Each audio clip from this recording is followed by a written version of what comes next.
My guests today are Vince and Tiffany Torres. They are the co-founders, along with two other couples, of Santa Fe Christian, a low-cost private school in New Mexico that they launched in 2022 with 20 students, and they are expected to have 60 students for the upcoming academic year. Vince and Tiffany, welcome to the LiberatED podcast. Thank you for having us, Kerry. We appreciate it. Thank you. We're glad to be here. I'm glad to have you here. So, were you always planning on being school founders, or what happened to make you decide to become education entrepreneurs? Well, I'll just start with the simple answer to that, and that's no. We did not foresee this in our future. We've been very active in our community and in our church, and with our regular work life. My wife does have a background in education, but when we had our children, she stayed at home and raised our kids for almost 10 years. But during the COVID pandemic, we kind of sensed things were not going the way that we wanted them to go with some of the remote learning. And so we pulled our daughter out of public school at the time, and my wife homeschooled her and started to homeschool my son. And but we always had this kind of pressing desire to do something and to start something that other families in the community could benefit from. And so we got together with Kat and David and Ryan and Deanne and started having a conversation and praying a lot about what would it look like for us to maybe help start something and maybe turn it over to some folks who want to run it. Well, it turned out nobody surfaced who could run it, so that got handed off to my wife. So this was not part of our plan, but it's been incredible, and to see the school thriving and doing what it's doing right now has just been an incredible answer to prayer. I think on my end, when we were first starting the school and things like that, my background is education. I taught third grade for many years. And so it was like, that's all I want to do again is just put me back in the classroom. So I can remember, trying to recruit people to lead the school, be principal, and it just was not working out. And so God has a funny way of, bringing things about, but it's a joy to do what I'm doing now. And I'm thankful for the opportunity. Tiffany, I'd love to hear a little bit more about maybe some of the similarities or differences between your experience as a classroom teacher before becoming a founder, before staying home with your kids. What are some of the differences and similarities you see between the kind of education that your children and the students in your school are getting, and maybe what you were involved with as a teacher years ago? Sure. So I've always been in the private sector, so I've been thankful to kind of have that opportunity in even just the education portion of things. I did start out though in the public schools doing behavior management. And so I was an inner city school in Virginia that I kind of started doing that. And that's what kind of made me be like, I think actually I want to be on the other side of this and get to actually teach as well and not just deal with behaviors. So it's funny now I do a little of both in teaching and, in principal and, doing some of the behavior management and things like that. But the curriculum we offer is BJU Press. And so it's a very, it's a nationally accredited curriculum. And so even back before when I taught, that's actually what we used. And so that's what we've kind of incorporated now. So in a lot of ways, it's actually very similar because it is kind of that same curriculum and same kind of route that I did use before. So that's great. So you already had a sense of the curriculum, the content that you would be offering in the school, but I'd love to hear what was the process like, sort of going from idea stage to launch? How long did that take? What were some of those pre-launch steps that you all went through before opening in 2022? Yeah, that was an incredible process, and I can say we started about a little over a year out, and that was a lot of organizational meetings with our other two founding families, and we just basically started the process. We started putting together on paper what would we need to do to actually make this happen. So some of that started with, let's get a name, let's get a logo, let's get social media up and running, so that if this starts to take off, we're not trying to play catch up at that point. Let's get our paperwork with the state registered. Let's get our 501c3 application sent off to the IRS. And then we did something that was actually really helpful, is we held an interest meeting. And so we held an interest meeting at a local church and wanted to get a feel, is there even a desire for this outside of our little house and our little group of friends here? And had some great response from that. And so we just committed ourselves at that point that we would continue to take it one day at a time. And so long as we felt like the door was open, we would continue to walk through it. And there were times, trust me, during that introductory phase when we thought, this is not going to work. Clearly, like we've overshot, like this is not going to happen. But the door would be maybe just this open. And my wife was so faithful to be like, nope, it's still open. There's still a crack there. We got to keep going. Even to the very, very last minute with some permitting that we needed for our facility and students and teachers and getting contracts signed. It was literally up to the last minute that first school year. In fact, we got our certificate of occupancy from the fire marshal the night before we started school. That's how much of a pinch we were in. So we tried to do all of the groundwork together with our other founding families just to make sure that there would be no little hiccups. And so a lot of it was, I would say, on the administrative side, just making sure we had all of our paperwork in line, that we had, a platform available to start taking donations. We got our platform for accepting tuition and grading, our fax management system. So we kind of just tried to check off all those boxes in case it did open. We'd have everything lined up, and by the grace of God, that happened. So I'd love to talk a little bit more about that, because I hear from founders that location and regulations related to location, building and occupancy codes, and zoning regulations can be among the biggest startup challenges. And it sounds like that was the case for you too, where you kind of were down to the wire before you got your approval. What was your process like in terms of scoping out a location? How did you make those decisions? And then what was that kind of permitting process like?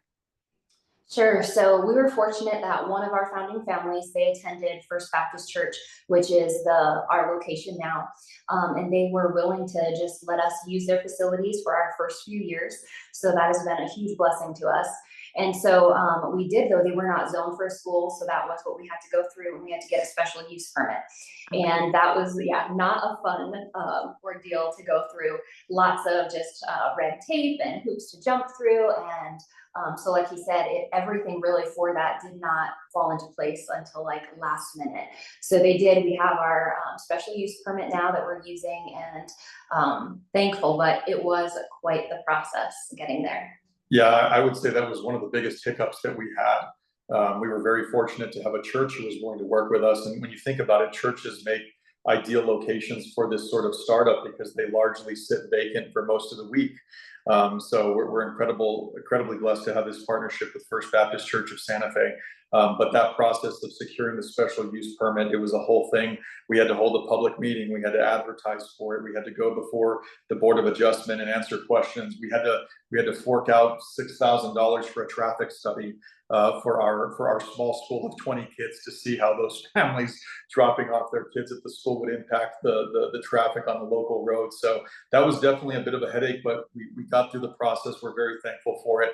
But that was one of the tougher things, and I can see where it would be definitely an impediment or even a discouragement to some folks thinking about doing what we're doing. And unfortunately, that's where sometimes the government just wants to get in the way of something that's clearly going to be a blessing to the community. But we're thankful that it went through, and it's been an incredible process to learn from as we move forward. Yeah, and presumably, the church that you're in and other churches, they have Sunday schools on Sunday, right? So they're already providing kind of educational services. So then the fact that they have to go through that you had to go through additional hoops to get that special use permit, it seems like unnecessary hurdles to entrepreneurship and to providing education options for families. So you opened with 20 students. Those 20, did they come from those information sessions you were holding at your church, or how did you recruit that initial batch of families? Yeah, it was kind of a little diverse. I feel like that 20, we started with kindergarten through fourth grade our first year, and we've added a grade each year so far.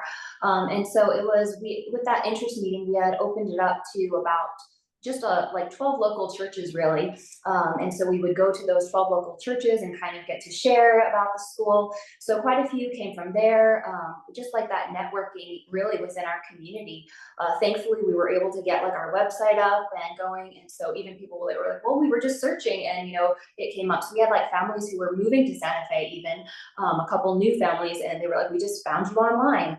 And so it was really, that community, effort that we got kids from different areas, whether some were homeschoolers before, some came from public. So pretty diverse group. Yeah, and what are the families now like? You're going to start this new year with about 60 students. Are these families that were homeschooling or were in other private schools or were they in public schools? I guess what is attracting families now to your program? Yeah, I think again, it's been a little of both or all really, so many kids, I think after COVID and things too, parents just want, even those who homeschool, but just the need to have community, with other kids as they're growing and sports. We were able this year to have our first like basketball team for our boys. And so those are things that mean a lot to parents. And then as far as like public education here, in New Mexico, we fall unfortunately like last in the nation. And so just providing a good source of, academic education for children, that's a huge draw for many of our parents right now. So it's your Santa Fe Christian is a recognized private school. So you're K-6 at this point. You keep adding grades. Yes, yep. Do you expect to go through high school, or what do you think the future holds? That's the plan. And I always like to say our daughter, she's part of that class. So we Yeah. have skin in the game to really keep it going, even for her sake too, and her group of friends. So that's our hope and our plan. And I mean, even the interest we get all the time of like, will you guys just add maybe, 6th, 7th, and 8th together? Or would you, think of adding a few more groups at a time? So as we get closer to kind of what our next steps will be for, building and what that future looks like, there's the possibility of it because again, we're getting quite a bit of interest for wanting those upper grade levels. I love that. And so I know that accessibility is a key priority for you both and for Santa Fe Christian. Your tuition is already relatively low cost, $7,500 a year. But that's still inaccessible financially for many families. And you've tried to find ways to make sure that families are able to attend if they want to. I wonder if you could talk a little bit about those efforts. Yeah, well, one of the things that was very, very heavy on our hearts when we even initiated conversations about starting this school is we did not want it to be a country club type private Christian school where only the affluent could attend. Our heart's desire was that any family that wanted to invest in their child's education, that we could find a way to make it work. And so while we are, fortunate to have some families that can, afford what is quite affordable in this area as far as a private school education, we do have some families that's kind of a non-starter for them. And so working with those families to develop a tuition assistance plan that works for them so that they still have skin in the game themselves, they're still contributing, but we're making sure they're not having to choose between putting food on the table and their kids' education and being able to provide both. And so I'm proud to say that up to this point, we haven't turned folks away over finances. We have found a way to make it work for all of our families. And as a result, we have a very, very robust year-round fundraising effort that we are part of and that we are always pushing. And some of that is because we take no government money at all. We are the recipient of no state funding, no federal funding. We are completely self-sustaining in that regard. And so while we look forward to the day where our tuition will be able to cover our costs, we're not quite there yet. So we have built into our budget fundraising goals. We have an incredible board of directors who are contributing to that effort right now. We do a golf tournament. We had a gala not too long ago featuring one of our former governors. And so all of those help make this sort of thing possible. I will also say, because I know you do some work with them, we were extremely fortunate and blessed to be the recipients of a Bella Micro grant right out the gate. And so that money was absolutely critical because at the time we had no startup money. And so that was an incredible part of our ability to at least get things going and to front some of those costs before tuition started coming in and before some of our donors started to step up. So shout out to Bella for their incredible work. We really, really appreciate what they've done for us. So great. So what is the landscape like in New Mexico for innovative education options, alternatives to assigned district schools? What are you seeing there in terms of other entrepreneurs creating new schools and spaces and just sort of the overall demand from families for something different? I would say at this point, it's pretty limited as far as innovation. We're not quite where some of the other states are. Our charter school movement is starting to take off here, and they're doing some incredible things. our charter schools, our public schools here in New Mexico. But as far as private education, I would say largely, with the exception of some Christian and Catholic education, it's not always necessarily accessible. And so again, that's another reason why we've been so committed to trying to make this work for everyone. I'm a very, very strong believer in school choice. We don't have any school choice options here in New Mexico. And obviously that in and of itself is a major deterrent to any sort of innovation or entrepreneurship for folks who want to start something like this, because you realize right out the gate, if this is going to work, we're going to have to fund it. We're going to have to make it work. So while that has been a bit of a discouragement and a deterrent for some, I think it really became a driver for us that, you know, let's make this happen, and let's show people what we can do when we set aside some of the bureaucracy and maybe the traditional way of thinking about public education and just really focus on the needs of the students, not having to answer to outside influences and entities who have other political agendas. Our focus is just on our families and our children. And I can tell you that even with our standardized tests that we now have 2 years worth of data, these kids are killing it. They are completely capable. Some of whom were coming out of public school, you know, a full year and a half behind, are making that time up in a matter of 9 or 10 months. And so I think that's been one of the other draws, as she mentioned, for some of our interested families, is in addition to providing a safe Christian-based environment, we are providing, in our minds, what amounts to a superior education experience all around. I mean, that's something too, we just having the ability to have small classes, that's one thing. You know, I have so many, as we do family interviews as they come in, and even the kids, they're like, we have 26 kids in our class and it's just so chaotic. So, I mean, they're like, even the kids themselves are like, I just want to have like a smaller, you know, smaller class. And I had one last week even in an interview, and he was like, you know what, we actually will really get to know like everybody in the school. And he thought that was so neat. Like, you get to know the whole school, not just like 1 or 2 classes. And so, you know, we keep our ratio around 15-1, and you know, just starting out, we've even been significantly less than that. And so it's given teachers that opportunity to provide that one-on-one, you know, getting to know your student and providing, you know, what they kind of need to help bring them, you know, up to speed and just at their grade level. So you mentioned stellar academic outcomes. I wonder if you could talk a little bit more about the non-academic outcomes. Clearly, your success is shown in growing enrollment and families who are really interested in what you're offering. What else are you seeing and hearing from families about their students attending the program, and what are some of those non-academic metrics that you have? Sure. Well, I like to say, I think a lot of times, like, we're very family oriented. And so just the community in and of itself, you know, like building those relationships with parents, and then, you know, parents with other parents and stuff. So we want to provide a lot of those kind of opportunities, because kids are going to be hanging out, they're going to have play dates together.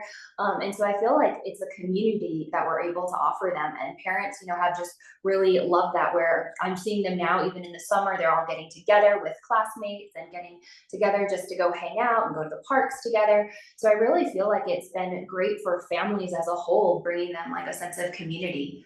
And I think one of the neat things that we've, in order to really perpetuate that family involvement, is, you know, my wife, she interviews every prospective family, and they go through a lengthy process of getting to know each other before they are officially accepted into the school. And one of the things that she does a great job communicating is, just as you have expectations of me as the principal and one of the teachers, our school also has expectations of you as the parents. So this is a joint relationship here. We both need to be in this together in order for this to work. And I think calling on parents to step up and to take a more active role in the education of their kids. And that's a lot of the feedback I've even received from some of the dads, like that I interact with, and some of the moms as well. But the dads are like, I feel like at this school, man, I have stuff I need to do. I have a responsibility here. I'm depending on you guys. You guys are also depending on me. And that is such a huge win for us. And I can tell you that, yes, the education that they're receiving in the classroom is very, very important. But when that is reinforced at home by mom and dad, man, that's a winning strategy. And we're seeing the results of that. I love that. I mean, you're really re-empowering families and helping parents to take a more active role in their children's education. So you mentioned some of your startup challenges. Now you're going into your 3rd academic year. What are some of the entrepreneurial challenges at this point as you mature as a school startup? Well, I'll just say, even from the financial side, and I volunteer now for the school and help do some fundraising. But you know, the budget's starting to increase. But I will say one of the things we're already facing is we're starting to outgrow our space. So our first problem year one was, how do we get kids into the classrooms, and now it's, how do we get enough classrooms for the kids? So we've, you know, grown rather quickly, and so I think just trying to figure out how do we make our growth manageable, so that we can still offer that quality education that we're committed to, and not sacrifice that quality just for the sake of numbers and quantities. So I think that's been a conversation we've had to have. As she mentioned, there's a lot of folks who are kind of kicking us in the behind, like, go faster, go faster, go faster. And as much as we'd love to do that, we also recognize it needs to be manageable for us. And so I think that's been one of the challenges that we're, as we look ahead, is we're going to need a bigger building. We're going to need more classrooms. We're going to need more staff. And so those are some of the things that we're working on right now, even through this summer, preparing for next year.